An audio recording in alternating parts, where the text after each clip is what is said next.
Bienvenue dans ce nouveau numéro des Rédactu. Je sais que vous êtes tellement heureux de nous suivre ce soir. Nous avons le plaisir de recevoir sur ces plateaux Monsieur Blanchard Kaleka. Il est analyste politique et puis cadre de l'UDPS ainsi que il est aussi un entrepreneur. Bonsoir Monsieur Blanchard. Bonsoir Monsieur Claudie, comment vous allez? Ça va très bien, bienvenue dans notre plateau. Oui, merci, c'est moi qui vous remercie et le plaisir est partagé. Merci beaucoup. Aujourd'hui, nous allons directement entamer avec les états généraux de la justice congolaise.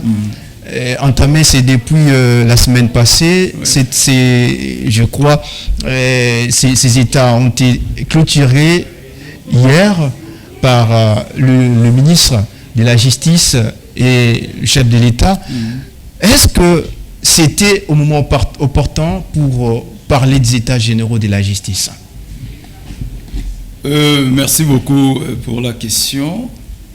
D'abord, je voudrais remercier nos téléspectateurs de APSI TV, remercier aussi ceux qui nous suivent à partir de la maison. Mon pasteur, je suis chrétien, Kadé Kamwena, et madame mon épouse, Laurence, et tous mes enfants. Les états généraux de la justice, oui, c'était le moment voulu pour tenir ces assises.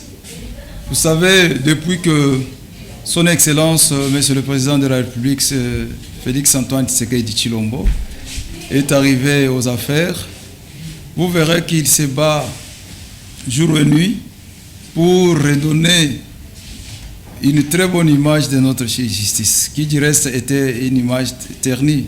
Ah ouais. Tout s'est vraiment manifesté avec l'arrivée à ce ministère de son Excellence, Monsieur le ministre d'État, Constant Mutamba. Et vous remarquerez que c'est avec son arrivée que les lignes ont bougé. Nous avons senti que même la justice pouvait faire des recettes. Nous avons senti que vraiment, il pouvait faire mieux que les autres qui l'ont précédé. Alors, à un certain niveau, c'est comme s'il y avait des couacs. Des couacs qu'il fallait chercher à régler, qui peut-être empêchaient le ministre de faire bien son travail. Moi, personnellement, je ne suis pas spécialiste de la justice, je suis économiste de formation, mais quand on prend par exemple le Conseil supérieur de la magistrature, vous verrez que ce Conseil supérieur de la magistrature, ça n'engage que moi, ne facilitait pas la tâche au ministre de la Justice de faire vraiment son travail. Parce que le président de ce Conseil supérieur de la magistrature, c'était le président de la Cour constitutionnelle. Vous voyez ça. Et là, le ministre, je ne pense pas qu'il avait facilement le pouvoir ou la même mise sur ce Conseil supérieur de la magistrature. Parce que, pour moi, j'avais voulu que ce soit le Conseil supérieur de la justice. Conseil supérieur de la justice, au lieu de la magistrature. Parce que la magistrature, c'est le sommet. Le magistrat suprême, c'est le chef de l'État. Vous voyez, au niveau de la défense, on parle du Conseil supérieur de la défense. Mais pourquoi au niveau du ministère de la Justice, on dit de la magistrature? Donc, à mon niveau, selon mes analyses personnelles, je voyais que la barre était placée trop haut et ça allait créer un conflit de compétences. Et vous remarquerez que ça crée un conflit de compétences quand son Excellence, Monsieur le ministre d'État Mutamba, a commencé à chercher à bouger des lignes. Vous voyez qu'il s'est buté à une difficulté devant ce Conseil supérieur de la magistrature. Les magistrats ont commencé à réagir. Ils ont dit qu'il n'a pas qualité ni titre d'arriver jusque là où il est en train d'arriver. Donc, j'ai trouvé que cette initiative tombe à point nommé. Il fallait le faire. Et j'encourage son Excellence, Monsieur le Président de la République, qui a donné l'ego, et le ministre d'État a fait exécuter cela.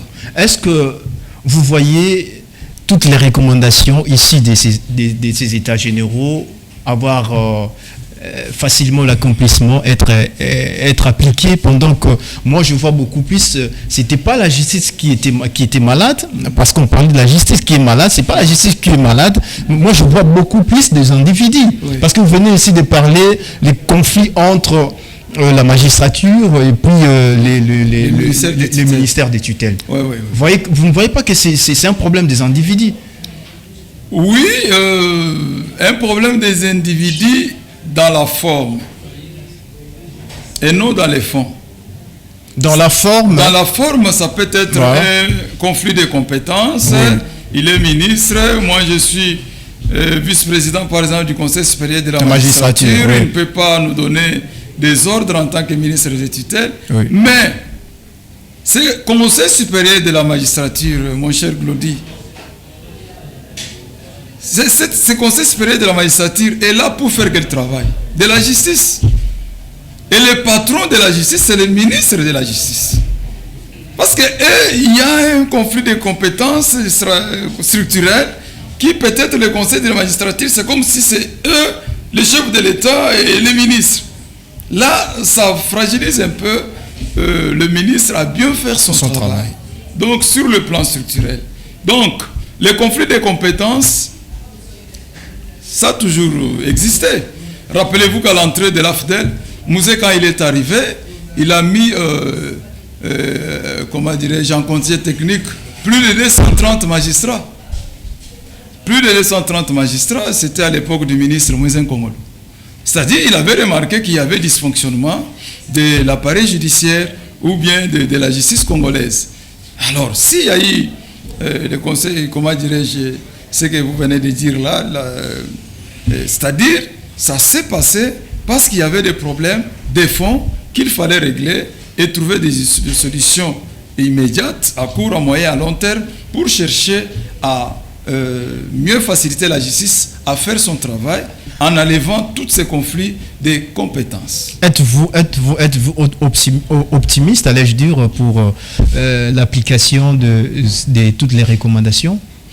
Je le suis et je le serai toujours parce que c'était dans les soucis du chef de l'État. Il disait toujours dans ses interventions que l'unique secteur qui n'a pas vraiment rendu service lors de son premier mandat, c'est la justice. C'est la justice. Et quand il a vu peut-être que l'oiseau rare qu'il cherchait était maintenant au poste, Constant Moutamba, et maintenant il a trouvé que non, le temps était venu de mettre vraiment de pinch pour que cela soit réalisé. Question de permettre à notre justice de bien fonctionner et faire réellement le travail pour lequel la population congolaise... Monsieur Blanchard Kaleka, est-ce que l'anticipation de ces états généraux, c'était pas une façon de pousser au changement, soit à la révision de la Constitution? Partagez pas cet avis. Non, monsieur Glody, écoutez.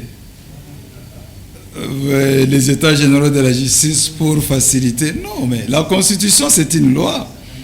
Ce sont l'ensemble des lois faites pour gérer une république. La république est composée par une population. Si la population trouve aujourd'hui que cette Constitution ne nous facilite pas la tâche, la même population peut demander cette révision constitutionnelle. Donc, il y a des dispositions déjà établies pour réviser la Constitution. Les gens qui nous ont précédés ont révisé cette Constitution plus ou moins, je crois, 11 fois. La Constitution des États-Unis a été amendée plus ou moins 27 fois. Mais pourquoi quand ça va se faire, c'est la RDC sous le mandat de son Excellence M. Félix Tshisekedi, ça devient un péché, ou ça devient quelque chose qu'on est en train d'inventer qui n'a jamais existé? Non, ça a toujours existé. L'opposition parle de l'intention. Vous avez bien dit l'intention et non les soucis. L'intention. Quand on est dans l'intention, on sait se limiter quelque part parce que c'est l'intention. Ce n'est pas les soucis. Quels sont les articles qui vous touchent plus? D'abord, je voulais faire l'historique de cette Constitution. Dans quelques minutes. Dans l'historique de cette Constitution est parti de la guerre d'agression de l'AFDEL. Vous êtes arrivé ici lui-même, parce que les gens qui crient aujourd'hui, ça et là, Mouzé, quand il est arrivé, il s'est rendu compte qu'il y avait eu erreur. Quand ils se sont vus avec Tshisekedi, ils ont voulu vraiment s'accorder. Mouzé était pris en otage par son entourage. Après, quand il s'est ressaisi, Mouzé Kabila a dit l'AFDEL, c'était un conglomérat des aventuriers. Pourquoi nous devons oublier l'histoire? Nous devons avoir les deux pieds sur terre pour savoir sonder le passé avant de chercher à voir l'avenir. C'est très important. Mouzé a qualifié de ce qui s'était passé d'un conglomérat des aventuriers. Que cela n'a pas empêché à Mouzé d'accepter ce qu'on l'avait imposé, ce qu'il devrait faire par rapport à la guerre d'agression, que le Congo était divisé, les MLC étaient de l'autre côté, les RCD, d'où les fameux accords de Lusaka. Les fameux accords de Lusaka sont arrivés pour baliser les chemins pour qu'on puisse aller au dialogue intercongolais. Et le dialogue intercongolais a produit cette constitution. Quand vous prenez l'historique de l'arrivée de l'AFDEL, oui, ils se sont embrouillés entre eux. Il y a eu éclatement de l'AFDEL. Après, il y a eu encore une deuxième guerre avec les RCD et les MLC. Nous avons été obligés de négocier avec les rebelles à Lusaka pour qu'il y ait un accord pouvant nous faciliter à aller au dialogue intercongolais. Et c'est le dialogue intercongolais qui a produit cette constitution. Dis-moi, combien de membres de la société civile étaient au dialogue intercongolais? La majorité, c'était des belligérants, mon frère Glody. C'est comme si les Congolais ne savent pas sonder l'histoire. La majorité... Parmi les rédacteurs de cette constitution, il y en a nombreux qui sont toujours en vie. Ils sont là. Et je suis là. Il a témoigné. Il a dit que non, si aujourd'hui le chef de l'État passe au changement de la constitution, en quelque sorte, on peut parler d'un coup d'État. Qui dit ça? C'est parmi les rédacteurs. Je l'ai suivi dans une radio de la place. Citez-moi les noms. C'est qui? Je l'ai suivi dans une radio de la place. Je dois chercher son nom et puis je vous le dirai après. Donnez-moi le temps de chercher son nom.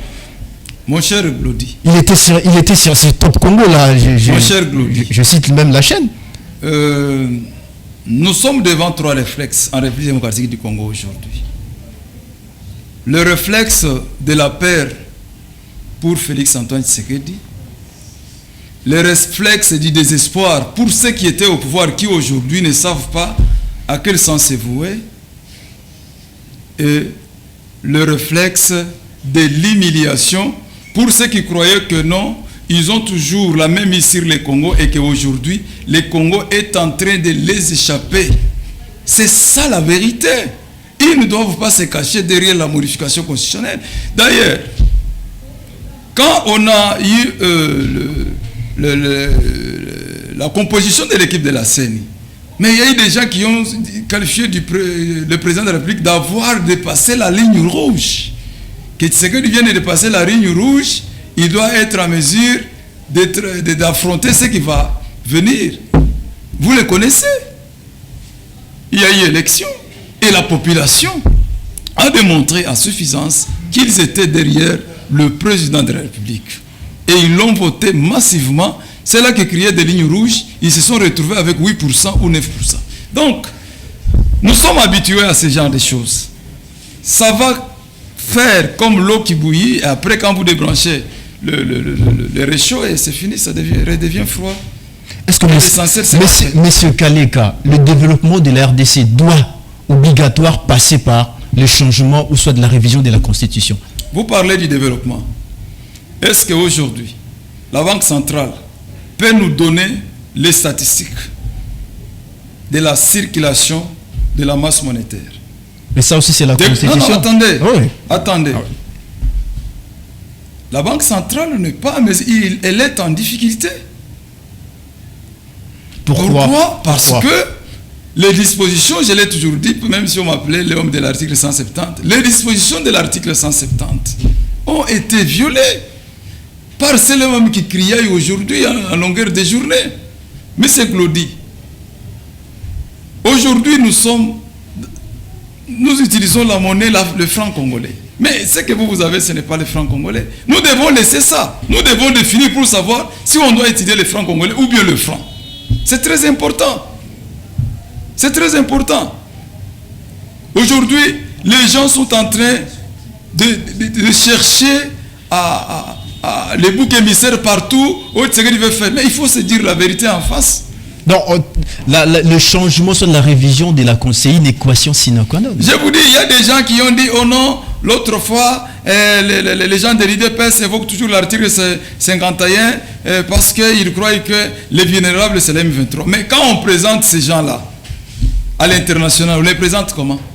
Quel est le terme de référence que la communauté internationale utilise pour ces gens-là?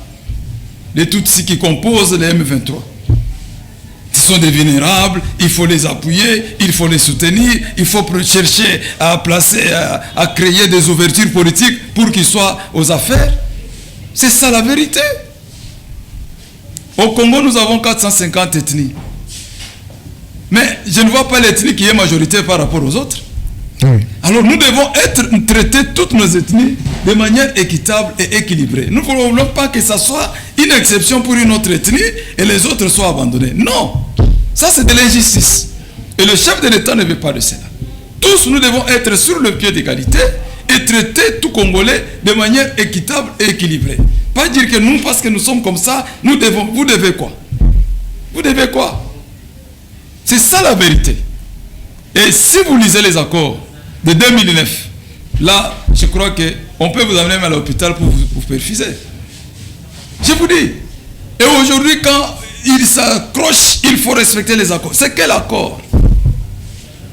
Et tout est parti de la FDL. On parlait des accords de l'Emera. En 2009, l'M23 est revenu. L'accord de 2009. Aujourd'hui, où il pousse toujours, il faut respecter les accords. De quel accord parle-t-il? Continuons toujours dans cette même logique de la Constitution, révision. L'opposition a créé un bloc pour dire non. On peut parler d'un sursaut patriotique, c'est-à-dire ne touchez pas à ma Constitution. Pas plus tard que cette semaine, un opposant a été arrêté par les gens par la police parce qu'il faisait une campagne pour sensibiliser la population. Mais aujourd'hui, on peut parler d'un état des droits pendant que l'opposition fait son... Bon, je peux dire, l'opposition fait son travail quand même, étant qu'elle est opposants. Maintenant, vous qui êtes au pouvoir, vous implémentez, vous parlez de l'état des droits. Est-ce qu'on peut parler d'un pays où l'état des droits existe et pendant qu'on arrête les gens comme ça, brutalement et on peut dire arbitrairement comme ça? Monsieur Claudie, il ne faut pas tourner autour du pot par rapport au principe d'un état de droit et au principe de l'administration d'une ville. Mais le gouverneur a été informé. Écoutez, vous dites qu'on a arrêté un opposant parce quel est le rôle de la police? C'est la sécurisation des biens et des personnes. Si la police trouve que ça c'était une façon, ce que lui est en train de faire, ça peut créer un désordre. La police a la mission de récupérer le messieurs pour dire non, ce que vous faites, ça peut créer un contrepoids et on peut aboutir à autre chose qui va créer l'insécurité au niveau de la ville. C'est normal, on peut le retirer pour dire, essayer un peu de ranger votre façon de faire pour revenir après. Ça, ce n'est pas un problème. Même aux États-Unis, ça s'est fait. Non, il ne faut pas que ça soit, de manière brutale. Ça soit une roue inventée rien que pour la RDC. Non. Mais de manière brutale. Écoutez, dans notre pays, il y a, vous savez, dans une équipe de football, il y a un joueur qui peut être là, il joue bien et après il devient vétéran. Quand il trouve que non, il ne peut pas être en mesure de jouer devant l'équipe adverse, il va créer toujours des problèmes. Il va créer des problèmes de dire non parce que tout ce que vous avez vu là c'est de la récupération politique et je suis arrêté pour crédibiliser quand on est en perte de vitesse. Mais je vous dis donc on peut dire que c'est Sanga et en perte de vitesse. Je vous dis la vérité. Il se situe où? Bloc avec Katumbi aux élections, ça n'a pas marché. Aujourd'hui, c'est qu'il dit on peut réviser la Constitution parce que il dit voilà les moments, je peux encore me repositionner avec des manifestations. Quand tu fais les désordres, un opposant doit prêcher par l'exemple. Parce que l'opposition n'est pas seulement se mettre dans la rue parler, l'opposition c'est aussi former les membres de son parti sur le civisme. et les lois de la République. La police est là pour faire le travail. Même là, tel que vous êtes là, vous sautez seulement ici, vous commencez à crier, allez, venez, entrons sur le boulevard, manifestons, parce qu'on avait informé les chefs de quartier. Vous croyez que vous allez faire 5 mètres? Même si vous avez informé, vous allez faire 5 mètres. Parce que quand vous allez manifester, il y a des ambulances qui doivent amener les gens à l'hôpital, il y a des ambulances qui amènent des femmes qui doivent mettre au monde, il y a des urgences sur la chaussée ou bien les artères principaux, et vous êtes là en train de manifester. La police va vous évacuer pour faciliter aux gens qui ont des urgences, pour que la ville ne s'arrête pas. C'est ça la vérité. Et alors, à l'époque, l'IDPS les faisait comment? À l'époque, l'IDPS les faisait comment? Oui. À l'époque, c'était quoi? C'était que nous annonçons que nous allons descendre dans la rue. C'est de même aussi avec ces sangs. Non. Il ne faut pas confondre les périodes. Ce n'est pas ça. Donc on peut dire que tout... C'est ça, on avait combien de personnes? Tout est dans C'est toi qui me posais des questions. Oui. C'est ça, on avait combien de personnes? Je ne sais pas, c'est à vous de me répondre. C'est ça les problèmes, mon frère. Dans cette République démocratique du Congo, on ne peut pas parler de la masse sans se référer à l'IDPS. Nous, ça, c'est déjà vu. Ce qu'il fait comme stratégie là, c'est déjà entendu. Ça tape, ça passe. Et nous, on vise l'essentiel, c'est le changement de la Constitution. Le changement de la Constitution. De la Constitution. Nous devons être libres, nous ne devons pas avoir les mains liées. Je vous dis la vérité. Mais Monsieur Blanchard, prenez les dispositions de l'article 217. Nous avons des mains liées. Vous le savez bien que si aujourd'hui on parle du changement de la Constitution, il nous faudra aller au référendum. Le peuple est là pour ça. D'ailleurs... Mais le référendum doit coûter, hein, parce que ça demande aussi de l'argent. C'est une élection. Mais on a organisé les élections avec nos propres moyens. C'est une élection. À une année, vous faites les calculs, à une année, c'était en 2023. C'est une question de volonté politique. Après 2 ans... On allait au référendum en 2000, je crois, 6. Mais tout était... Et après, il y a eu élection. Est-ce qu'il y a eu une baguette magique qui est descendue du ciel pour dire Kabila, voilà la baguette magique, organise les référendums, après organise les élections? Non, il ne faut pas se voiler la face. La population congolaise... C'est la Constitution qui bloque le développement de la RDC. De manière générale, avant de toucher le point de l'IDPS. Dire que la Constitution bloque le développement de la RDC, par contre, une Constitution qui répond aux attentes de la population peut aussi faciliter le développement de la RDC. Mais une Constitution qui, dans certaines dispositions constitutionnelles, vous trouvez que la population qui est souveraine n'a pas un mot à dire sur certaines choses, là, ça ne va pas. Ça ne va pas, c'est une loi faite pour gérer la même population. Ce n'est pas une loi faite pour gérer des moutons et des vaches, la même population. Rien à dire. Même si quand cette population ne se retrouve pas, ne trouve pas à manger, le social n'est pas bon, et puis qu'on sort, c'est toujours la Constitution. À quel niveau le social n'est pas bon? Ah, vous pouvez dire que le social est bon? Non, dites-le-moi. Quand on parle des sociales, on voit de manière générale les moyens de transport, les routes et consorts, à manger, boire et consorts. Vous voyez, à Kinshasa ou soit en RDC, partout, sur tout l'entendu du territoire national, tout est ok. La population vit dans de bonnes conditions. Je vous dis ceci.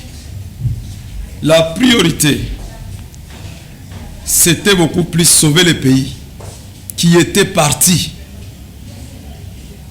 Tu es ici, mais il y a quelqu'un qui Kigali qui dit que non, il te donne des instructions.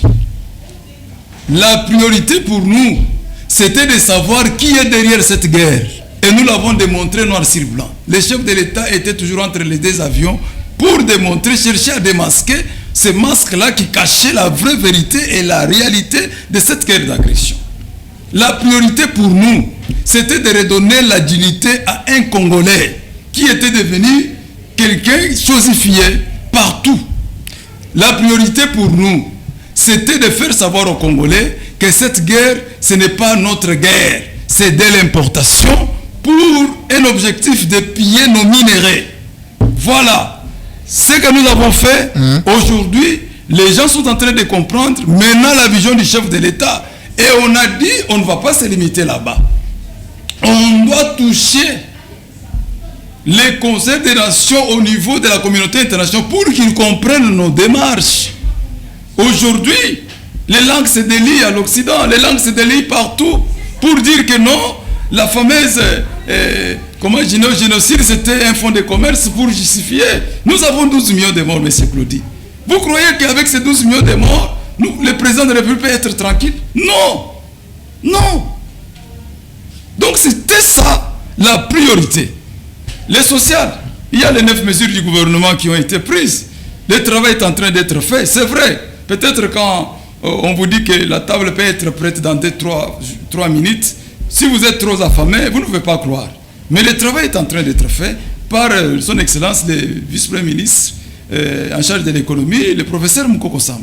Donc là, il faut avoir un peu de patience pour voir... Monsieur Blanchard, comme vous venez de parler de l'agression rwandaise, vous pouvez nous parler des Kagame ainsi que le Rwanda.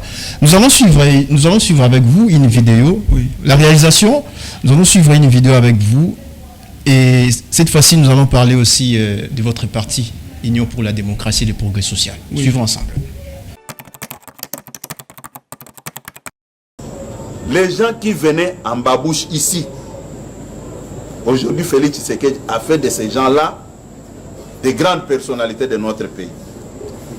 Mais comme ils ont un problème dans leur cœur, ils vont réunir les faibles en esprit.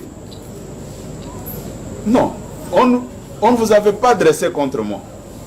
On vous avait dressé contre le président de la République, mais sans le dire ouvertement. C'est ça, effectivement. La vérité. Vous pensez que moi je peux être content de voir un groupe d'individus défier le président de la République? Jamais. Ah, non. Vous ne savez pas ce que ça nous fait un peu nous autres ici. Le président vous reçoit et vous parle en sortant. Vous êtes incapable de dire la vérité aux gens qui sont avec vous. Méfiez-vous de tout ce monde-là. Il faut se méfier d'eux. Ça, c'est les chanteurs. Allez conscientiser les autres. Nous tous, nous sommes derrière les chefs de l'État. Tous les désordres que vous voyez ici, aujourd'hui dans le parti, même les Rwandais est derrière ces désordres ici. Je vous dis que même les Rwandais sont derrière. Tokomi le 12 à 5 h du matin. Nazui appelle Yves, il y a un complot contre le président Félix. Moko kati na biso na kotanga Congo na yete mebino mo boyebe. A décidé à destituer président Félix. Mais yo benga vice-président Amisi. Benga vice-président Mouké. Benga vice-président Bakaloufu, vice-président Emani, mais quand il s'est vraiment loco, et bien si biso, allez qui bosse à la et Kenge, comprend mon rézali awa. Ne biso, n'a pas jeune union sur force du progrès, un parlement debout, n'a pas motocycliste. Pour cette déclaration, pour le président a retiré signature à son à la campagne. Si on avait la bino film et les kaki. Quand on sali déclaration à biso, pour Martina Biro et Nicolo et secrétaire général à l'époque. Fepem Peter Abosani, n'a pas CG Nyoso, CGA. CGA et Teni, qui est plus de 4 fois. Nazoya. Si la pression aïe. CGA qui va où qui est à Tikalaki Koyate.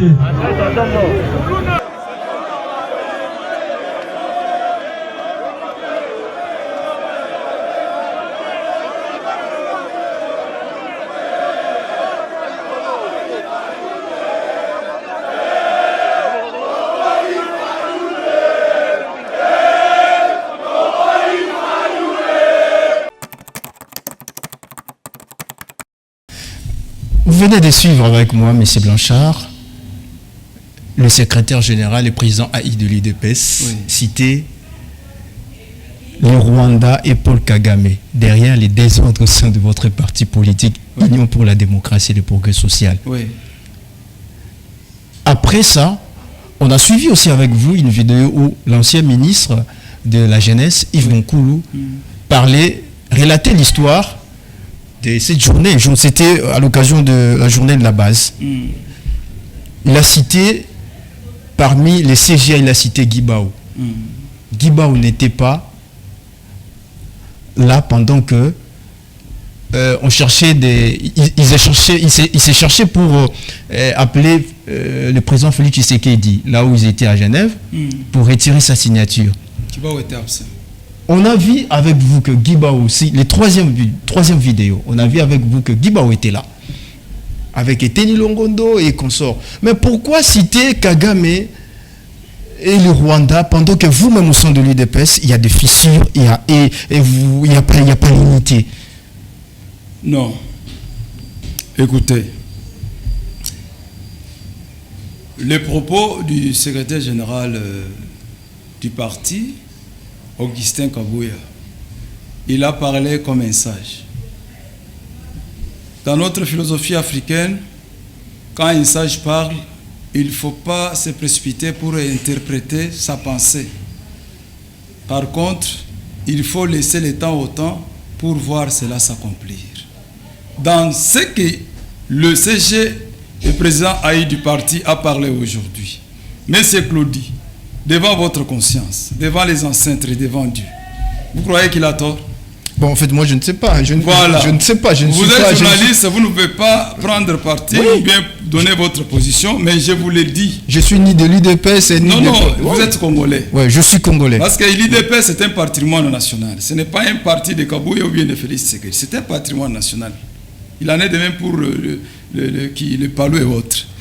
Dans ce que lui a dit, moi, seul devant ma conscience, devant Dieu et devant mes ancêtres, je sais que le CG, président Haï du parti, a totalement raison.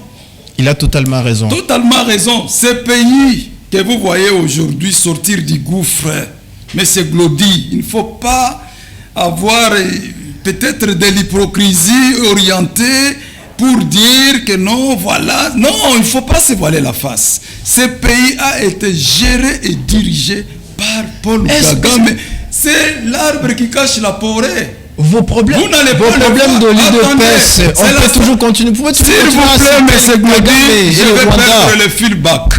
Oui, oui. Kagame agit avec une stratégie d'étoile d'araignée. Vous allez voir l'araignée, mais l'étoile est là. C'est ça Kagame. Vous n'allez pas le voir comme ça, sa silhouette voir. Non. À travers ces tuyaux. Et vous le savez bien. Comment ces messieurs-là se comportent. Aujourd'hui, déstabiliser l'UDPS va chercher à diminuer la pression diplomatique que Kagame est en train de subir, M. Glody. Aujourd'hui, l'ambassadeur qui était ici, rwandais, n'a jamais été accrédité au niveau du royaume de la Belgique.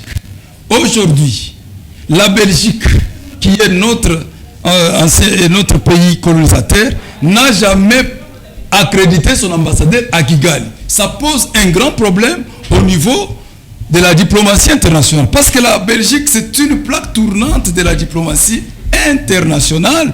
Le siège de l'Union européenne, c'est là. Le siège du Parlement européen, c'est là. Le siège de l'OTAN, c'est en Belgique.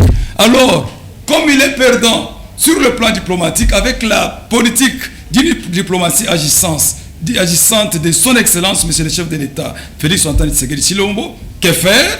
Il faut chercher maintenant à pénétrer le fissure pour chercher à diviser les partis. Écoutez, l'UDPS c'est un état d'esprit. Personne, alors personne, ne réussira à diviser ces partis. Alors les propos d'Yves Bonkoulou, vous ne voyez pas que c'est contraire à la réalité? On a vu la vidéo, les CGA Guibao étaient là. Non, écoutez, vous aussi de la presse, il ne faut pas se servir de certaines vidéos pour chercher à discréditer les partis. L'UDPS, c'est l'union. Nous sommes unis, malgré les divergences d'idées, mais on est unis, même dans tous les partis au monde. Chez les démocrates ou bien chez les républicains, il y a plusieurs courants, mais cela ne perturbe pas l'ordre d'arriver par rapport à leur unité. Eh, mais c'est là, vous n'allez pas me contredire. Je vous ai dit, même les jumeaux se chamaillent et après ils sont ensemble. Pourquoi les pas peuvent exister, mais pas traiter ça à la maison entre vous? Entre vous, parce que vous parlez de l'unité, pourquoi pas traiter ça à la maison? Contre vous devriez féliciter l'UDPS. que c'est l'unique parti qui est au pouvoir dans lequel nous voyons il y a divergence d'idées. Il n'y a pas les mots d'ordre. Non. Chacun s'exprime librement. Il dit non, moi je pense comme ça, contrairement à ce que vous avez vécu. Dire quelque chose qui est contraire à la réalité. Comment? Dire quelque chose qui est contraire à la réalité. Quelle réalité que vous maîtrisez? C'est que le ministre Yves Bonkou, l'ancien ministre Yves Bonkou... Pourquoi vous voulez en faire un problème? Ça devient votre parole d'évangile pour se servir de ce qu'il va dire, M. Glody. Non, non, nous sommes humains. Vous devez d'abord être au sein de comme vous avez trouvé que les partis est très compact, il n'y a pas de fissure. Maintenant, il faut chercher des petites erreurs pour pénétrer. Vous n'y arriverez pas. Parce que je vous ai dit, et je continuerai à vous le dire, que l'IDPS, c'est un état d'esprit. Et aujourd'hui, l'IDPS est au pouvoir, il est aussi comme un parti d'opposition. Il y a des gens au sein du parti qui s'expriment de manière... ils s'expriment librement, et il y a plusieurs courants, mais avec un seul objectif, c'est de conserver notre pouvoir. C'est de conserver le pouvoir. Monsieur Blanchard, nous sommes à la fin. Votre mot, vous avez 1 minute. Il n'y a pas le mot de la fin, mais ce que je voulais dire est que les Congolais soient apaisés sur certaines brebis, les discours de certaines brebis calées, qui ne soient pas perdus dans ces discours-là. Le travail est en train d'être très mieux, fait, parce que ce qu'ils n'avaient pas vécu auparavant, ils sont en train de le vivre aujourd'hui. L'identité congolaise est revenue. Aujourd'hui, nous savons qui était derrière la guerre d'agression. Nous savons toutes les motivations qui étaient derrière cette guerre. Alors, la priorité, c'était d'abord de sauver le pays. Et quand on sauve le pays, on va s'occuper de ce qui est interne. Et d'ailleurs, le président est en train de le faire et il le fait très mieux que ce que les gens pouvaient s'attendre. Donc, pour finir, la Constitution sera modifiée ou changée selon les termes de référence pour chercher à mettre vraiment des garde-fous pour la protection de l'intégrité territoriale et la souveraineté de notre pays. Monsieur Blanchard Kaleka, c'était le plaisir de vous recevoir sur ces plateaux. S'il y a remaniement aujourd'hui, quel ministre souhaiterez-vous voir dans le prochain gouvernement Soumino? Un seul ministre ici de votre parti pour la démocratie. Je ne suis pas un parieur pour me parler. Non, un seul seulement, parce que nous chutons. Un seul ministre qui est issu de votre parti politique, IDPS. Je ne sais pas sonder le secret ou bien le pouvoir discrétionnaire du chef de l'État. Lui-même connaît qui peut rester au gouvernement. Merci beaucoup, chers téléspectateurs. C'est la fin de ces numéros des Rédactus. Au revoir.